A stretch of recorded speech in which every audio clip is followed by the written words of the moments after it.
A lição da semente. Diante da perplexidade dos ouvintes, falou Jesus convincente. Em verdade, é muito difícil vencer os aflitivos cuidados da vida humana. Para onde se voltam nossos olhos, encontramos a guerra, a incompreensão, a justiça e o sofrimento. No templo, que é o lar do Senhor, comparecem o orgulho e a vaidade nos ricos, o ódio e a revolta nos pobres. Nem sempre é possível trazer o coração puro e limpo, como seria de desejar, porque há espinheiros, lamaçais e serpentes que nos rodeiam. Entretanto, a ideia do reino divino é assim como a semente minúscula do trigo, quase imperceptível, é lançada à terra, suportando-lhe o peso e os declives, mas se germina, a pressão e as impurezas do solo não lhe paralisam a marcha. Atravessa o chão escuro e, embora dele retire grande parte o próprio alimento, o seu impulso de procurar a luz de cima é dominante.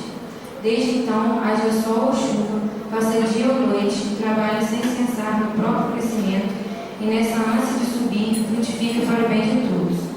O aprendiz que sentiu a felicidade do avivamento interior, qual ocorre a semente de trigo, observa que longas raízes o prendem as evoluções terrestres.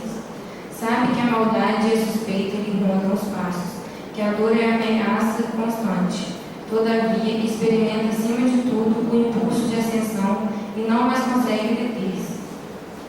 Sem perceber, produz frutos de esperança, bondade, amor e salvação, porque jamais recua para contar os benefícios de que fez instrumento fiel. A visão do Pai é a preocupação obcecante que ele vive na alma de filho saudoso.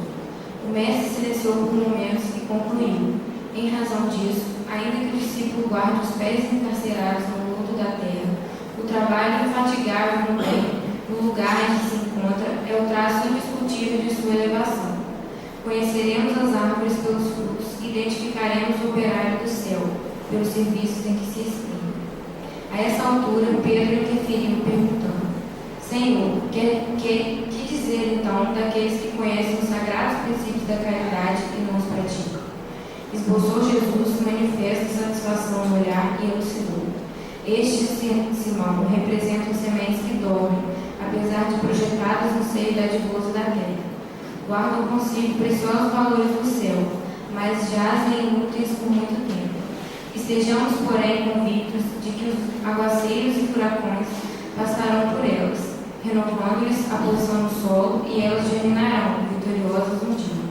Nos campos de nosso Pai, há milhões de almas assim, aguardando os tempestades renovadoras da experiência, para que se dirijam à glória do futuro.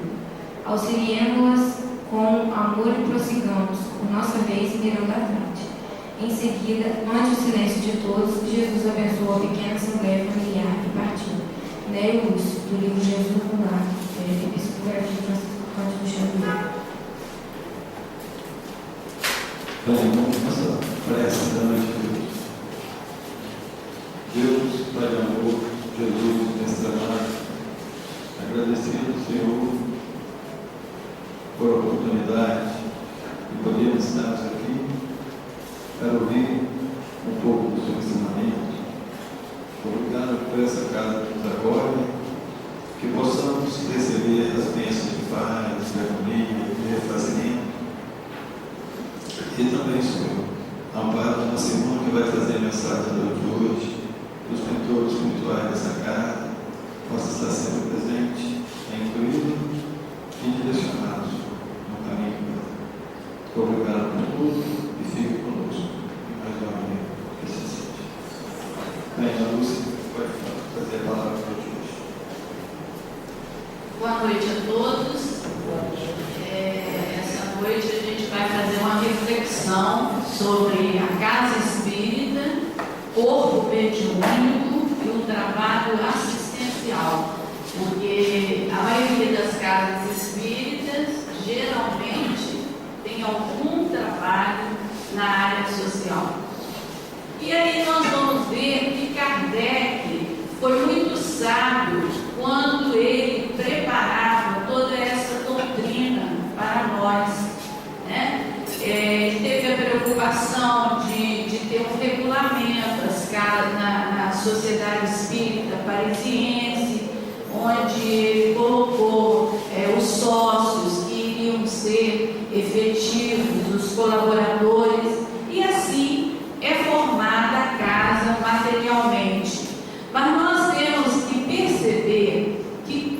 quando os homens aqui da terra fazem o planejamento de uma casa espírita, anteriormente a espiritualidade já o fez, projetando anos à frente. E aí nós vamos ver que Kardec nos diz uma coisa muito interessante no Livro dos Médiuns, capítulo 29, item 334. O Espiritismo, que mal acaba de nascer, é ainda diversamente apreciado, muito pouco compreendido em sua essência por um grande número de adeptos, para oferecer um laço poderoso entre os membros daqueles que se poderiam chamar uma associação, como fazemos aqui na Terra. Este laço só pode entre aqueles que nele vem o objetivo moral, compreendem-no e aplicam-no a si mesmo.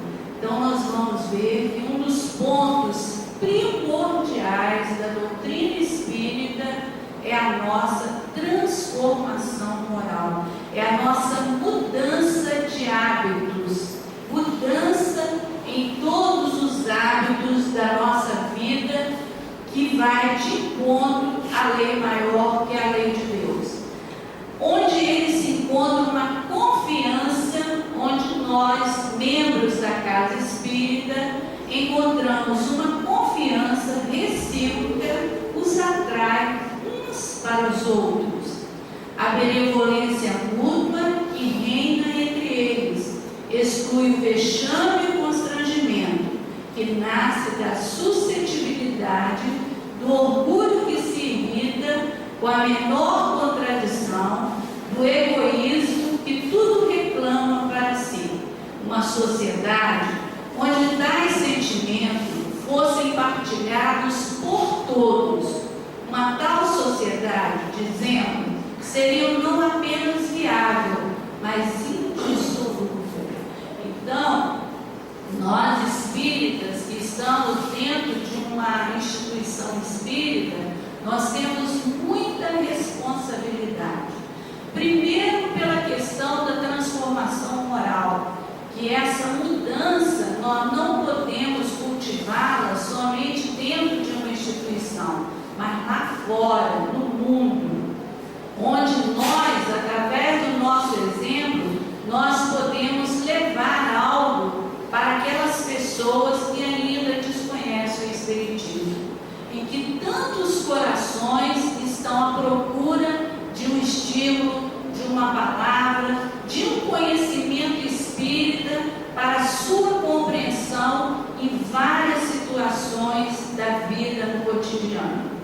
E Kardec ainda diz mais no Livro dos Espíritos, para nós chegarmos a essa união que ele fala, a essa questão moral, essa questão de nós estarmos na casa espírita, mas estarmos trabalhando a nossa parte moral, ele diz o seguinte, que para nós chegarmos a isso, é preciso que uma indulgência e uma benevolência recíprocas presidam vossas relações.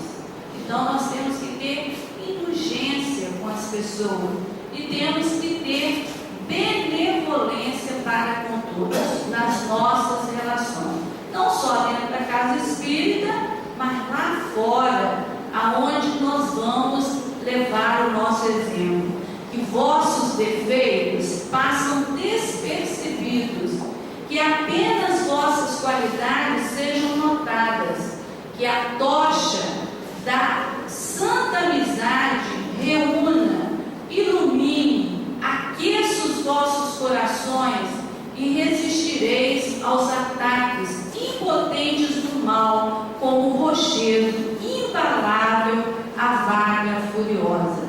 Então nós vamos ver que quando nós cultivamos essa benevolência para com todos, quando nós cultivamos esse relacionamento de amizade, de união, nós sabemos que é uma casa organizada, onde tem uma pleiade de espíritos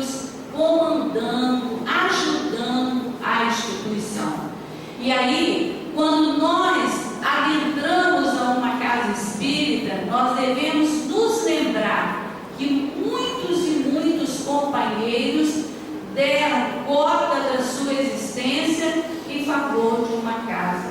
Principalmente essa que aqui estamos, que foi criada dia 25 de dezembro de 1924, já vai para 89 anos.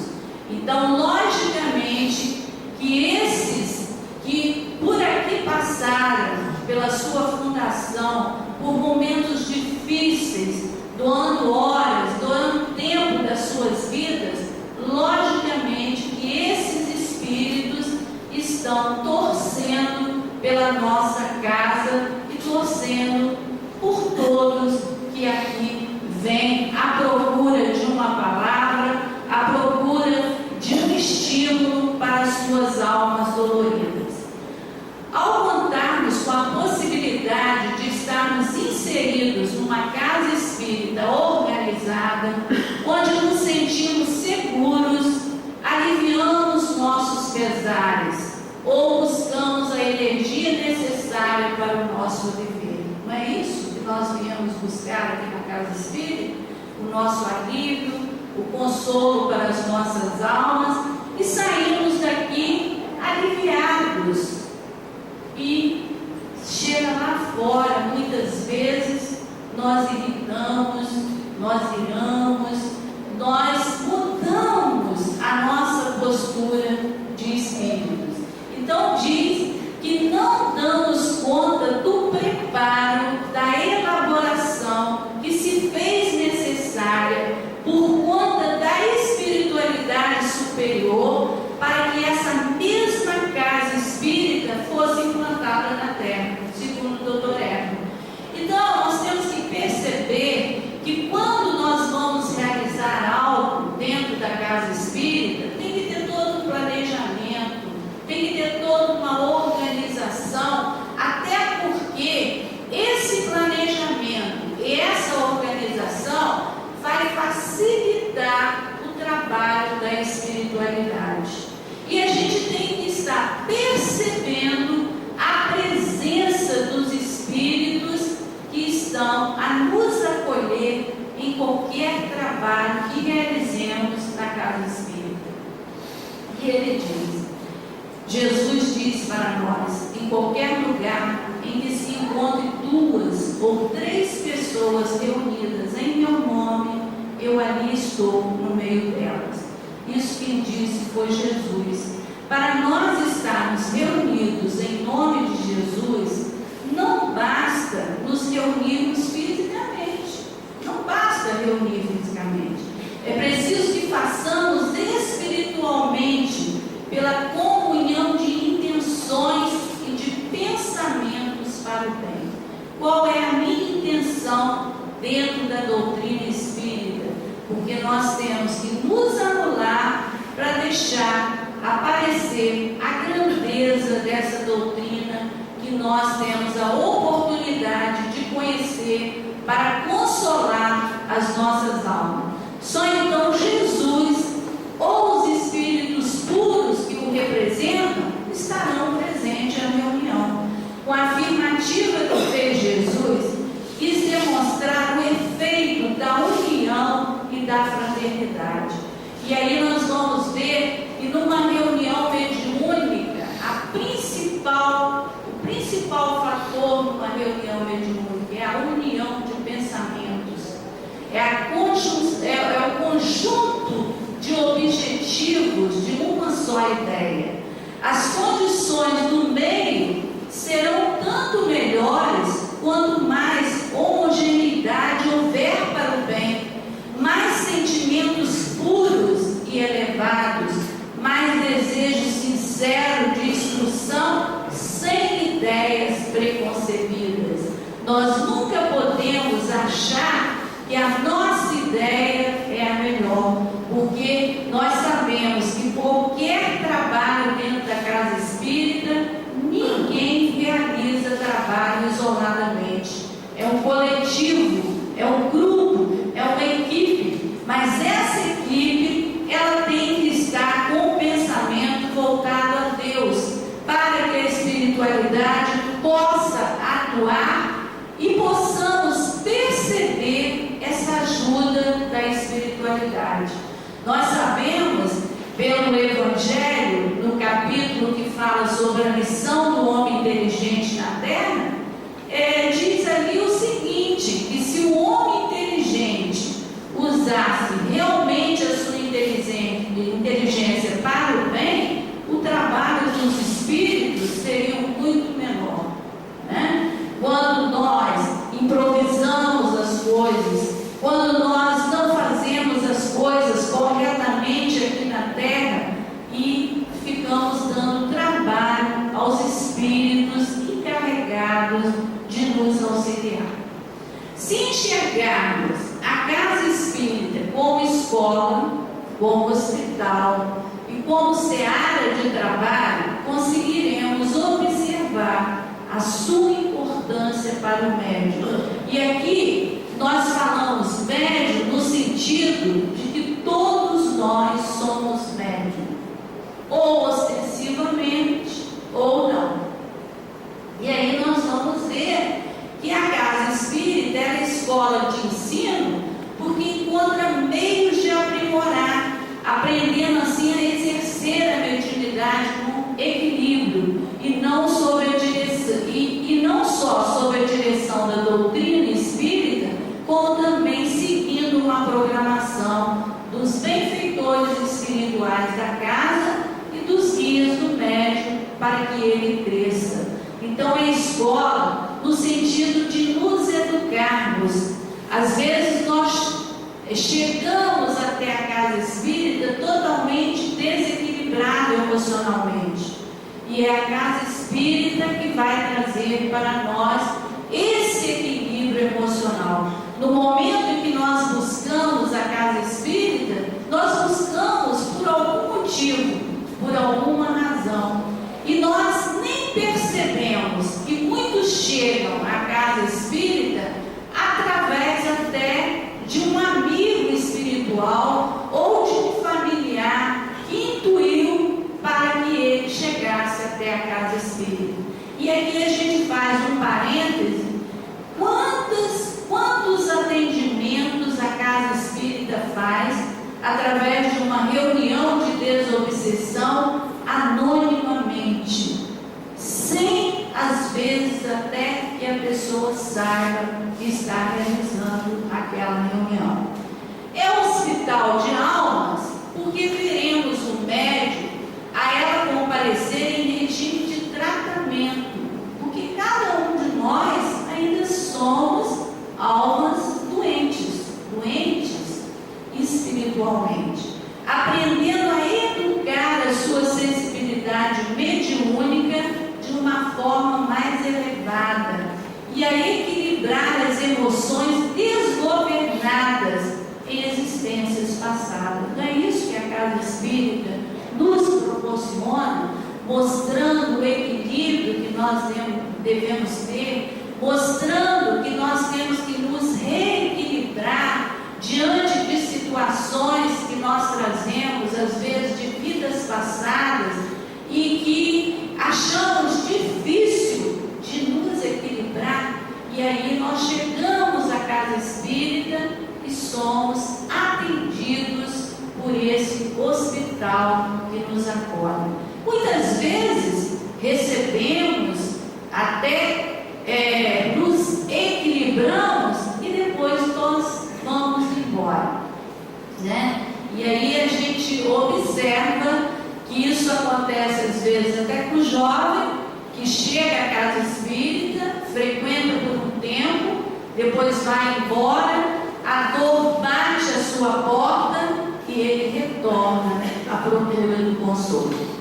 O médium, como o paciente que está internado, mas que tendo possibilidade de andar, socorre um ou outro companheiro de enfermaria e com isso vai melhorando a si próprio e melhorando aqueles que seguem com ele no mesmo espaço. Não é isso que acontece? Às vezes a gente chega à casa espírita e a gente diz assim: o espiritismo foi bom para mim, eu vou passar uma mensagem para fulano, eu vou passar um livro. Por quê? Porque nós recebemos muito da doutrina espírita. Então o que a gente gente quer passar às outras pessoas que também estão necessitando como nós. Então nós falamos que a Casa Espírita é uma escola que nos educa, nos coloca seres mais disciplinados. É um hospital porque cura as nossas enfermidades espirituais e é também uma seara de trabalho. Estará o médico como trabalhador do campo que vem plantar em um terreno onde já existem frutos maduros para o seu sustento e o sustento dos seus. Assim, à medida que vai plantando, ele vai colhendo e o fruto do seu trabalho vai também sustentando outros. Olha que bonito! A seara do trabalho na Casa Espírita é a seara de Jesus. Ninguém trabalha para a diretoria, ninguém trabalha para o João, para o Antônio, para o Ronaldo. Todos nós trabalhamos para o Mestre Jesus, né? Então nós devemos estar refletindo sobre isso. A Casa Espírita como escola, como hospital das almas e como seara de trabalho. Porque uma vez um companheiro espírita chegou aqui na Casa Espírita e disse que a gente nem precisa pedir trabalho. Quando a gente chega ali na porta do centro, a gente já sabe quanto trabalho envolve uma Casa Espírita. Para que nós pudéssemos estar aqui agora, estudando e assistindo a palestra, um grupo de pessoas estiveram aqui no centro limpando esse salão, arrumando esse salão. Então nós temos que estar percebendo essas coisas pequenas que acontecem na Casa Espírita. Aquele orador que sai de uma cidade distante, alguém ligou para o orador, alguém fez um planejamento para que houvesse as palestras. Então nós vamos ver que a Casa Espírita realmente é uma escola, é um hospital e é uma seara de trabalho.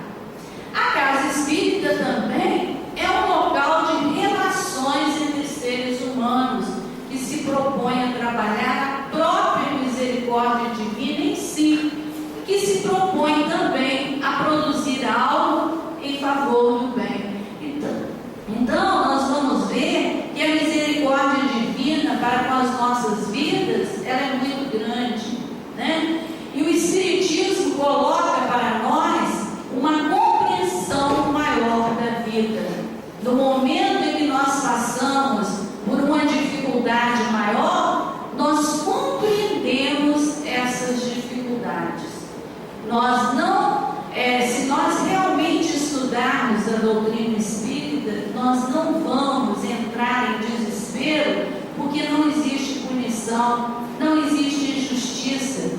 Todos nós estamos no lugar correto, com as pessoas corretas e passando o que é necessário para as nossas almas, para a melhoria da nossa vida. Quem quer que deseje adquirir o conhecimento de uma ciência, deve fazer um estudo metódico, começar pelo princípio e seguir o encadeamento e desenvolvimento das ideias. Isso quem disse foi Kardec no Livro dos Espíritos. Muitas pessoas criticam aquelas pessoas que estudam, mas se nós entramos para o colégio apenas para fazer o ensino médio, nós temos que estudar o ensino fundamental, temos que fazer o ensino médio, e quantos anos nós vamos levar apenas para concluir o ensino médio? E uma ciência, uma filosofia e consequentemente uma religião, será que nós não temos que estudar? Será que nós não temos que estudar, discutir, saber realmente o que é a doutrina? E aí, de uma maneira geral, o Centro Espírita precisa oferecer os trabalhos e conduzir o trabalhador, mostrar que ele precisa estar inserido dentro do trabalho e não somente vir, executar e ir embora. O Espiritismo não é uma religião só para vir assistir a palestra e ir embora. Ela nos dá a oportunidade de trabalho. E essa oportunidade de trabalho, nós vamos crescendo como seres espirituais que somos, na medida em que nós vamos relacionar com pessoas diferentes. E essas diferenças nos ensinam a cada momento. E aí, qual o grau de comprometimento que esse médico tem consigo mesmo? Né? Qual o grau de comprometimento que eu tenho com a doutrina? Porque nós sabemos que a doutrina, ela nos educa, né? Os espíritos colocam para nós a disciplina como meta primordial em nossas vidas. Com o seu guia espiritual, qual o nosso comprometimento com o nosso guia espiritual, com aquele que nos ajuda, com aquele que nos intui, com aquele que nos inspira, com aquele que nos ajuda nos momentos mais difíceis? E com a casa? Qual o nosso comprometimento com a casa? Com os seus colegas de trabalho? Nós encaramos o trabalho na casa espírita como uma coisa esporádica ou como um dever, uma obrigação? Este é o grau de conscientização que o trabalhador precisa. Quando nós nos conscientizamos do trabalho espiritual, que é uma terapia para o nosso espírito, nós vamos encarar com mais seriedade. Não vai ser aquele trabalho que eu vou o dia que eu posso, a hora que eu quero, mas eu vou ser disciplinado com aquele trabalho que eu assumi, não com a diretoria, não com as pessoas que estão dentro do centro, mas com a espiritualidade. Porque nós sabemos que qualquer trabalho é um conjunto de encarnado com desencarnado. Qual o verdadeiro sentido da palavra caridade, assim como entendia Jesus? Benevolência para com todos, indulgência para com as imperfeições dos outros e perdão das ofensas. Está no Livro dos Espíritos, na questão 886. E é o que nós precisamos fazer dentro da casa espírita. Porque é através da caridade que nós vamos chegar a esse mundo de regeneração. Porque se a pessoa é benevolente, se a pessoa é indulgente, se a pessoa perdoa as ofensas, ela é uma pessoa bondosa, generosa. E nós sabemos que a caridade em movimento, ela é o amor que Jesus colocou para todos nós. Caridade, palavra sublime, que resume todas as virtudes. És tu que deves conduzir os povos à felicidade. Ao te praticarem, eles criarão infinitas alegrias para o seu próprio futuro. E durante o exílio desses povos na terra, será para eles a consolação, a antecipação das alegrias que gozarão mais tarde. Quando todos juntos se abraçarem no seio do Deus de amor, foste tu, virtude divina, que me proporcionaste os únicos momentos de felicidade que desfrutei sobre a terra. Que os meus irmãos encarnados possam acreditar na voz do amigo que lhe fala e lhe diz: é na caridade que deveis procurar a paz do coração, o contentamento da alma, o remédio contra as aflições da vida. Então, nós sabemos que, apesar de nós estarmos num planeta de provas e expiações, que provas são as experiências que nós passamos a cada dia, a cada hora, a cada minuto, nós podemos usufruir dessa paz, dessa habilidade, quando nós exercitarmos essa verdadeira caridade.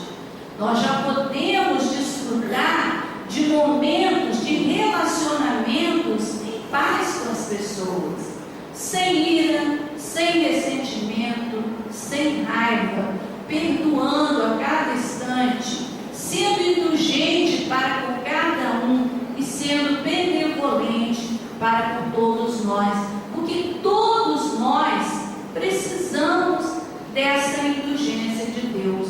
Então, na medida em que eu sou indulgente com o outro, Deus também o será comigo. Isso aí nós tiramos do Evangelho segundo o Espiritismo, capítulo 13, item 11. A caridade moral consiste em se suportar uns aos outros, e é o que menos fazeis nesse mundo inferior em que estáis encarnados neste momento. Não considerar os erros dos outros é a caridade moral. Então nós temos dois tipos de caridade de acordo com o Espiritismo: a caridade material e a caridade moral. A caridade material é aquela que nós enfiamos a mão no bolso e doamos dinheiro, cesta básica, uma série de coisas. Mas a caridade moral é que nós devemos exercitar a cada instante dentro da nossa casa espírita. É o que menos se faz no mundo de hoje. Como que as pessoas estão ansiosas? Como que as pessoas estão apressadas? Elas não conseguem parar e falar olhando nos olhos de cada um, né? Nós temos pressa. Pressa de quê? Pressa para quê? Se a nossa vida aqui na Terra é uma passagem, nós não sabemos quando termina o passeio aqui na Terra.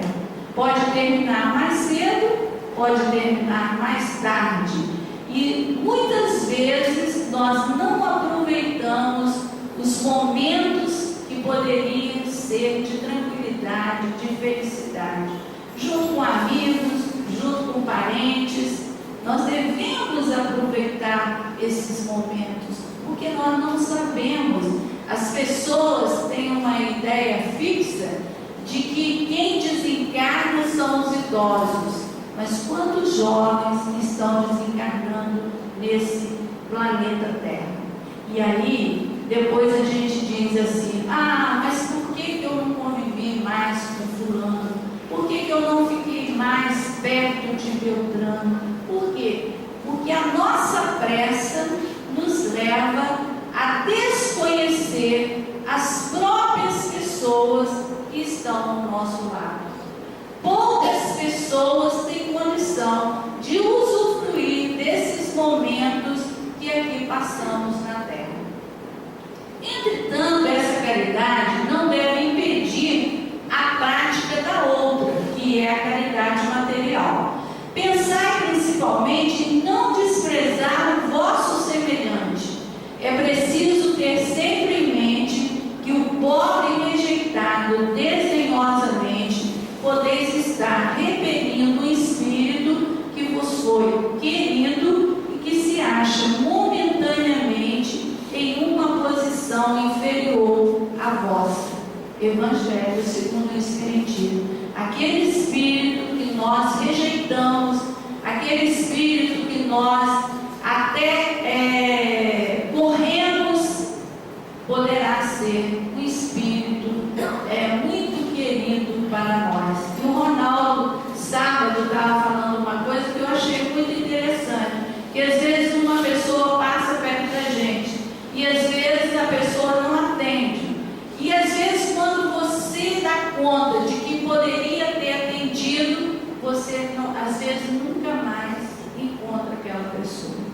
Então, a gente observa que a oportunidade do bem, ela chega até nós em várias situações, mas às vezes nós não observamos esses momentos que ela aparece.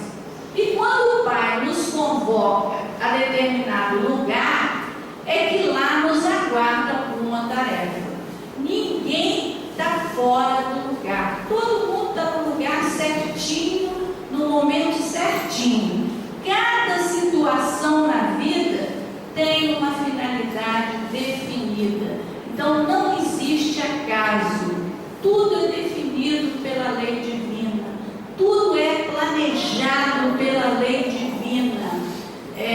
A gente, nessa viagem ao sul, a gente estava até comentando, e comentamos com o Ricardo, uma jovem que ela não estava na boate, porque o namorado havia ligado para ela para não ir. E ela viajou com o namorado e morreu num acidente. Então, a gente vai ver que quando tem que acontecer, não adianta acontecer de um jeito ou de outro, vai acontecer. E aí, continuando a nossa reflexão, como ocorreu o seu contato inicial com o trabalho assistencial? Como que nós iniciamos no trabalho assistencial? Ao adentrarmos a casa espírita, muitos de nós somos apresentados ao trabalho assistencial como caminho de recuperação de nossas forças e equilíbrio. Não é isso que os espíritos dizem para a gente?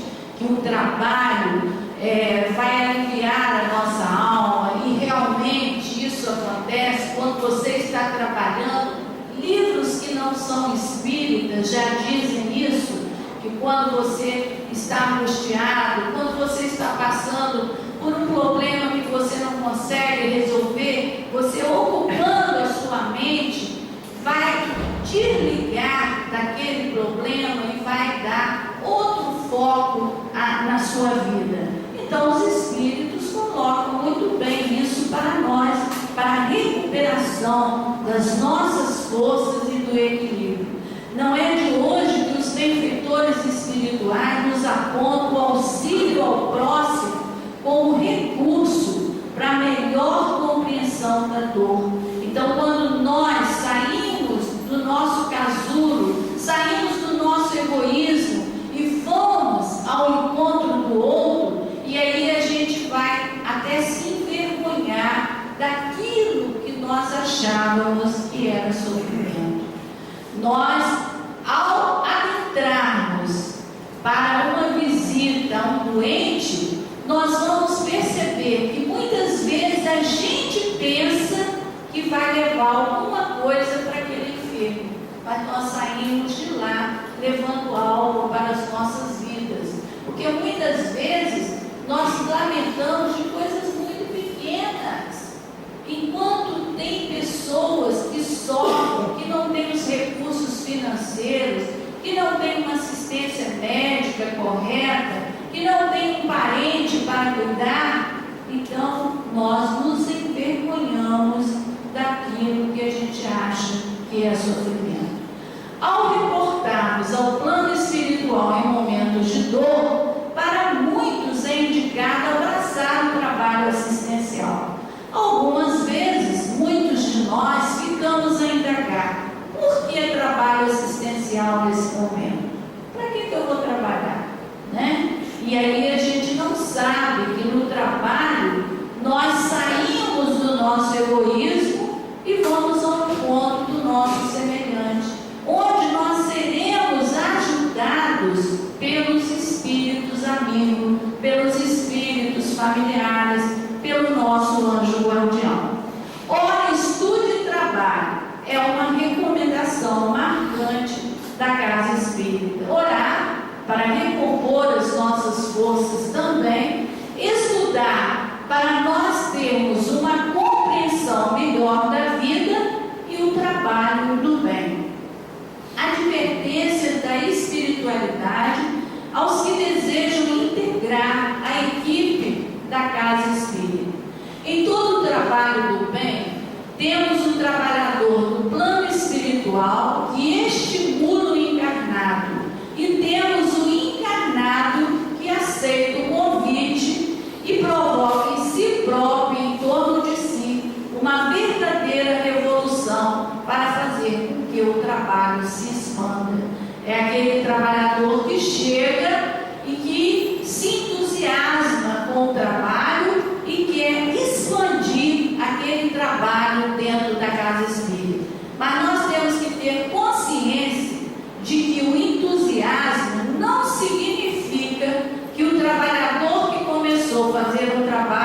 vai até o final.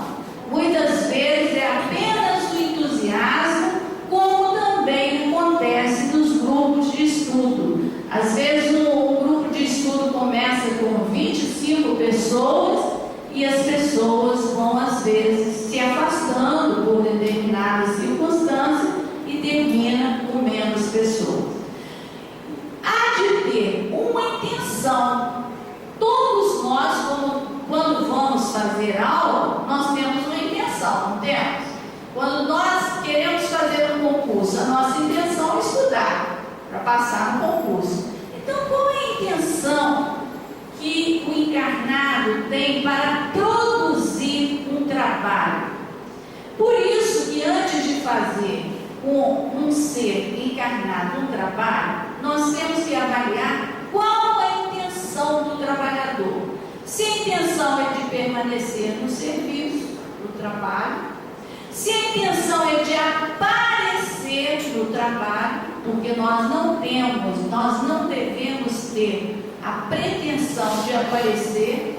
Quem tem que aparecer aqui, na casa espírita, é a doutrina e não as pessoas que trabalham.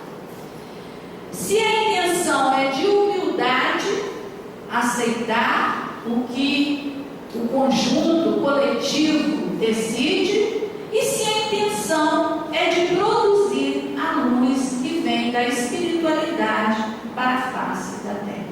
Então, todos nós, quando abraçamos um trabalho, nós temos uma intenção, né? Nós temos a intenção de levar uma palavra de estímulo àquela pessoa que está enferma, que está desesperada. Nós temos a intenção de colaborarmos com a casa espírita na limpeza. Nós temos a intenção de desenvolver um trabalho com crianças.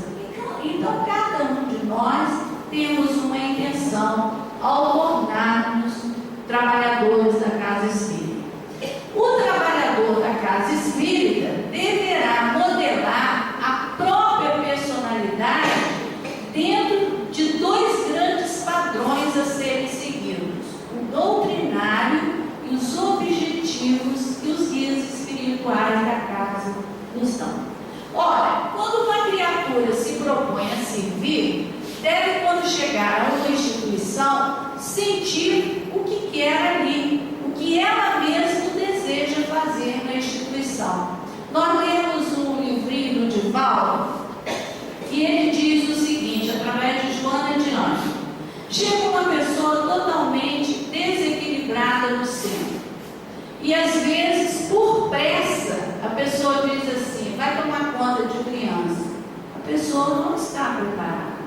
A pessoa que chega com desequilíbrio na casa espírita, ela nem estudar, ela deve de imediato. Ela deve assistir às palestras, tomar o passe, mas depois que ela se reequilibrar, é que a pessoa vai ver se realmente a pessoa tem vocação de lidar com a criança. Porque às vezes nem vocação, nem jeito ela tem para lidar com a criança. Então nós não podemos jogar uma pessoa de imediato para qualquer trabalho. E uma coisa que nós preocupamos é colocar as pessoas naqueles lugares que realmente a pessoa tem uma vivência ou que goste de fazer aquilo ali, né? É a mesma coisa que colocar uma pessoa numa biblioteca que não gosta de ler, que não lê e que não gosta de ver livro na frente dela, né? Ora, quando uma criatura se propõe a servir, deve, quando chegar a uma instituição, sentir o que quer ali, o que ela mesmo deseja fazer na instituição. Se colaboradora, se deseja trabalhar dentro dessas regras espíritas e dos padrões espirituais dados pelo guia da casa. Se chega à instituição cheia de ânimo, de coragem, de fé, basta acrescentar o desejo de se corrigir nas suas próprias atitudes. Diremos, em alguns casos, de suas próprias imperfeições. Então, quando nós lidamos com um grupo, com uma equipe, nós devemos respeitar cada uma delas. Existem diferenças, cada um de nós somos totalmente diferentes, não existe pessoas totalmente iguais.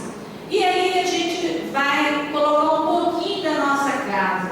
A nossa casa é uma casa que existe uma diretoria, porque é necessário uma diretoria por existir uma instituição, né, que é a creche, porque envolve questões legais, burocráticas, mas a gente tenta apagar a figura do presidente.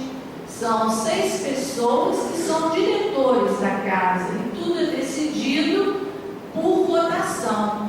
Existem os departamentos e cada departamento existe sempre 2 coordenadores, mas nós temos que respeitar essas coordenações, né? Nós não podemos chegar, qualquer um do diretor chegar e ir fazendo uma série de coisas sem entrar num consenso. Tem que existir um consenso. E a doutrina espírita coloca para nós, e Kardec coloca em várias situações, que nós espíritas não podemos receber nada e nem cobrar nada da instituição. E aí a gente pegou um item do livro Viagem Espírita de Kardec, onde os gastos de viagem de Kardec, como todos os que necessitam nossas relações para o Espiritismo, são cobertos por nossos recursos pessoais e nossas economias acrescidas do produto de nossas obras didáticas. Kardec, ele viajava, ele custeava toda a sua despesa com dinheiro dele, através de obras didáticas, porque ele escreveu um manual de aritmética, ele escreveu um manual de geometria, ele traduzia livros, porque ele sabia vários idiomas. Então ele jamais pegou dinheiro da Sociedade Espírita Parisiense. E é nosso dever como espírita, nós espíritas não cobramos nada, negócio de palestra, e as nossas viagens também devem ser custeadas por cada um de nós. E aí os gastos de viagem, como todos os que necessitam das nossas relações no Espiritismo, quando ele precisava viajar para atender uma pessoa que o solicitava, era coberto por recursos pessoais e as economias acrescidas ao produto das obras que ele fazia, sem o que seria impossível enfrentar todos os encargos consequentes da obra que empreendemos. Digo isso sem vaidade, mas unicamente em homenagem à verdade e para a edificação dos que imaginam entesouramos, porque na época de Kardec ele sofreu muitas calúnias, muitos boatos. Por quê? Porque a doutrina surgiu e a doutrina espírita é o futuro das religiões. Porque quando Jesus aqui passou na terra, ele jamais cobrou algo que ele fizesse. E nós jamais poderemos usar o nome de Deus e de Jesus cobrando algo. Por isso que a Casa Espírita ela sobrevive através dos seus sócios efetivos, colaboradores e eventos que são realizados na Casa Espírita. A Casa Espírita não faz bingo, não faz rifa, não faz determinados movimentos que envolvem bebidas, que envolvem uma série de coisas. Então nós observamos que toda a Casa Espírita ela sobrevive através da boa vontade de pessoas que acreditam e que estão engajados na proposta do Espiritismo. Continuando Kardec, na Revista Espírita de 1860, o Espiritismo torna, pois, soberanamente feliz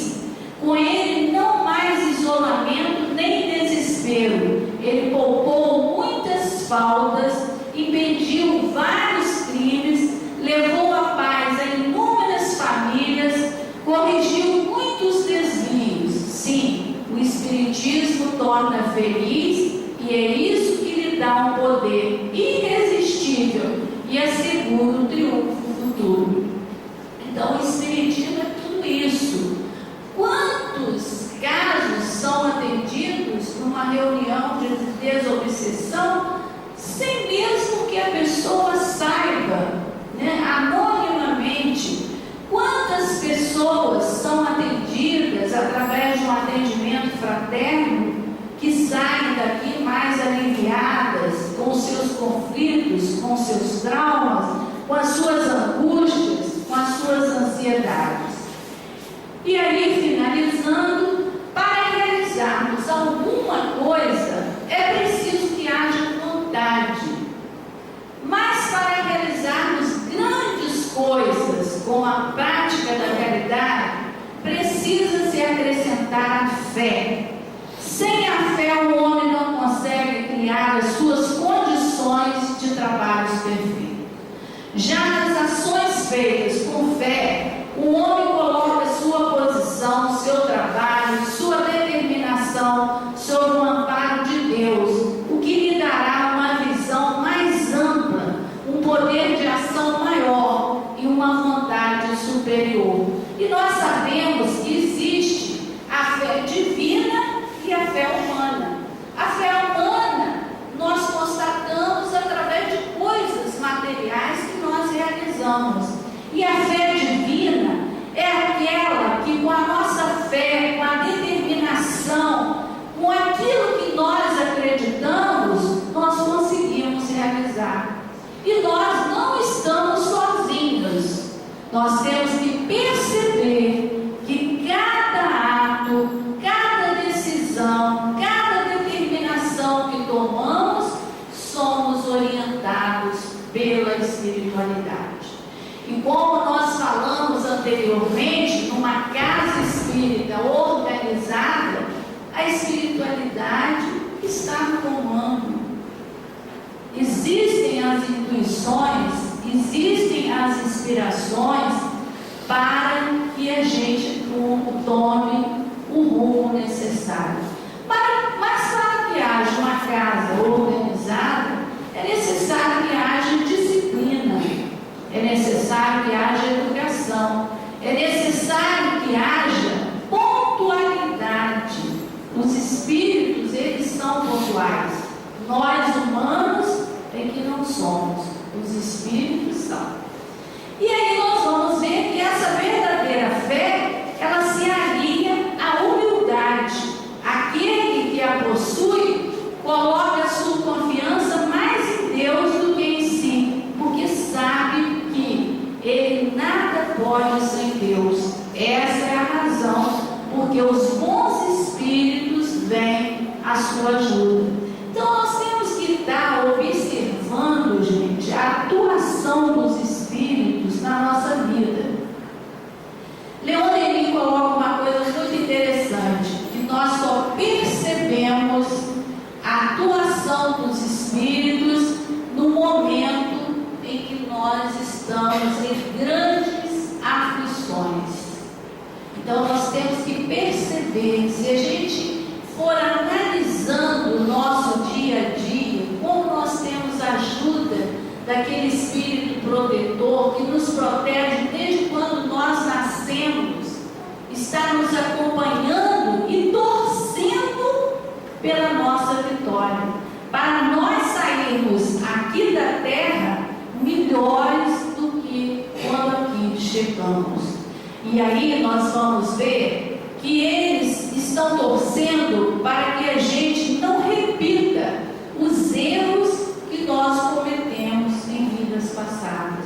E a cada passo que nós dermos em direção de Jesus, que é o nosso modelo maior, nós estaremos cumprindo a nossa tarefa aqui na terra, que nós sabemos que todos nós temos uma missão aqui na terra. O Livro dos Espíritos coloca: o estafeta entregando a carta é uma missão, o governador é uma missão e o homem que ara a terra também é uma missão. E se nós analisarmos o homem que ara a terra, a missão dele é porque se não fosse o homem que ara a terra, nós não teríamos os alimentos que está à nossa mesa. Então veja bem, o estafeta, o que lavra a terra, o que ara a terra, e o governante. Todos têm a sua missão. Todos nós temos uma missão. Então, terminando aqui com o texto do Evangelho: felizes serão aqueles que tiverem trabalhado no campo do Senhor com desinteresse e sem outro objetivo que a caridade.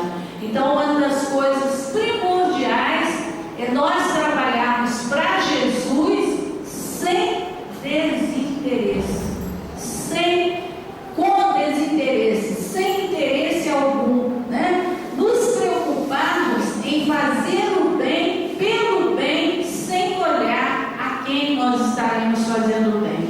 Felizes serão os que houverem dito aos seus irmãos: trabalhemos juntos, irmãos, e unamos nossos esforços para o Mestre. Ao chegar, encontrei a obra terminada, porque então o Mestre lhe dirá: vinde a mim, vós que sois bons servidores, vós que fizeste calar vossos ciúmes e vossas discórdias, para não deixar que a obra sofresse. Então, através desse texto, nós chegamos à conclusão de que nós temos que nos anular e saber que nós trabalhamos para Jesus, com Jesus, e que Ele precisa de nós como servidores, mas servidores fiéis. E aqui a gente lembra a fidelidade que nós devemos ter com a doutrina espírita, saber o que é espiritismo e o que não é espiritismo. Aquele primeiro texto de Kardec: muitos adeptos, poucos ainda entendem a sua essência. Então nós devemos estudar profundamente a doutrina para sermos fiéis aos princípios da doutrina, para nós não desviarmos dos verdadeiros ensinamentos que a doutrina passa para nós. Que Deus nos abençoe.